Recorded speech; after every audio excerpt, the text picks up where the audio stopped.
கர்த்தருக்கு ஸ்தோத்திரம். கர்த்தராகிய இயேசு கிறிஸ்துவின் இன்ப நாமத்தில் இனிய வாழ்த்துக்கள். இன்றைய தியானத்திற்காக ஜெபித்த பொழுது தேவன் தந்த வசனம் லூக்கா எழுதின சுவிசேஷம் 2ஆம் அதிகாரம் 32ஆம் வசனம். உம்முடைய இரட்சணியத்தை என் கண்கள் கண்டது என்றான். நம்முடைய கர்த்தராகிய இயேசு கிறிஸ்து நமது இரட்சகர்.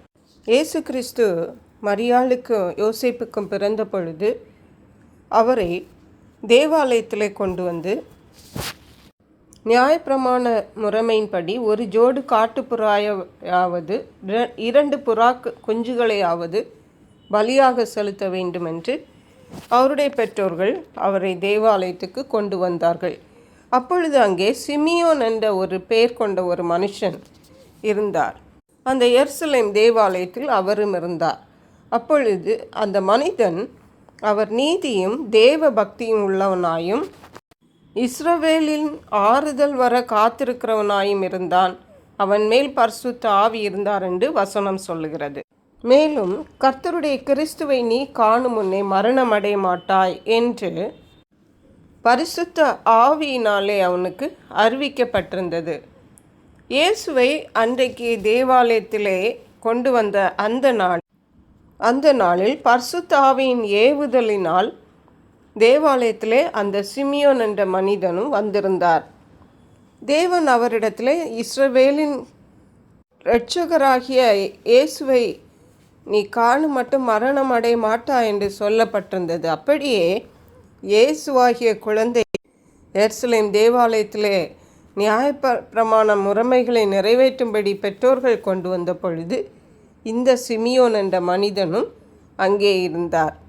பரிசுத்த ஆவியின் ஏவுதலினாலே அன்றைக்கு அவர் ஆலயத்திற்கு வந்திருக்கிறார். அப்பொழுது யோசேப்பும் மரியாளும் இயேசுவை நியாயப்பிரமாண முறைமையின்படி செய்வதற்கு அவர்கள் உள்ளே கொண்டு வருகையில் அவன் அவரை தன் கைகளில் ஏந்தி கொண்டு தேவனை ஸ்தோத்தரித்திருந்த சிமியோன் அந்த இயேசுவாகிய பிள்ளையை கைகளிலே வாங்கி ஸ்தோத்தரித்து தேவனை ஸ்தோத்தரித்தார் என்று பார்க்கிறோம்.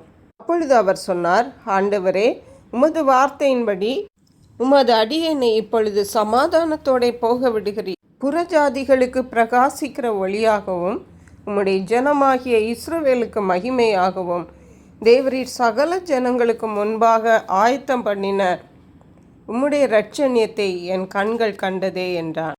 பாருங்கள், தேவன் அவருக்கு சொன்னது போல இயேசுவாகிய குழந்தை அவர் கையிலே வாங்கி இஸ்ரவேலுக்குண்டாகும் ரட்சிப்பையும் புறஜாதிகளுக்குண்டாகும் ரட்சிப்பையும் அவர் பார்த்தார். அதை சொன்னபோது யோசேப்பும் மரியாளும் இயேசுவை குறித்து ஆச்சரியப்பட்டார்கள். மேலும் அவர் மரியாவை நோக்கி, இந்த குழந்தை நிமித்தம் அநேகர் விழுகிறதும் எழுந்துக்கிறதுமாயிருக்கும், விரோதமாக பேசப்படுவதும் அடையாளமாவதற்கும் இவர் நியமிக்கப்பட்டிருக்கிறார் என்று சொன்னார்.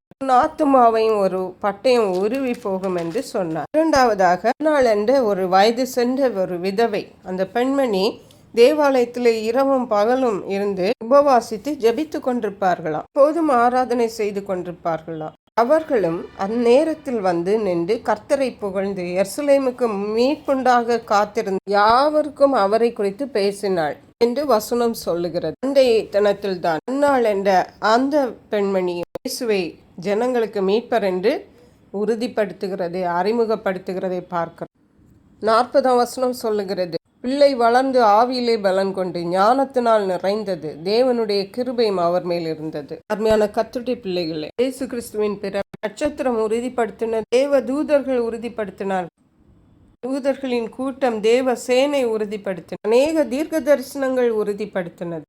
சிமியோன் தேவ மனிதனும் அன்னாள் என்ற அந்த விதவை பெண்மணி உறுதிப்படுத்தினார்கள். இயேசுவே உலகத்தின் இரட்சகர் என்று அப்பமே அவர்கள் அந்த நேரத்திலேயே உறுதிப்படுத்தினார்கள். ஜெபிப்போம். எங்களை கிருபையா நேசித்து பாதுகாத்து வழி நடத்துகிற அன்பின் ஆசீர்வதிக்கப்பட்ட இந்த நல்ல நாளுக்காக நன்றி. இயேசு கிறிஸ்துவாகிய உம்முடைய குமாரனை எங்களுக்கு இரட்சகராய் தந்தபடியால் நன்றி. நன்றி பரிசுத்த ஆவியானவரே. துதிகன மகிமை மக்கை செலுத்துகிறோம். இயேசு கிறிஸ்துவின் இன்ப நாமத்தில் ஜெபிக்கிறோம். அன்புள்ள பரமபிதாவே, ஆமென். இயேசு கிறிஸ்துவின் சுவிசேஷம் ஒவ்வொருவரையும் சென்றடையும்படியாக இந்த செய்தியை உங்கள் நண்பர்களுக்கு அனுப்பி வைக்குமாறு தாழ்மையுடன் கேட்டுக்கொள்ளுகிறேன். கர்த்தர் தாமே உங்கள் அனைவரையும் அபரிதமாய் ஆசீர்வதிப்பாராக.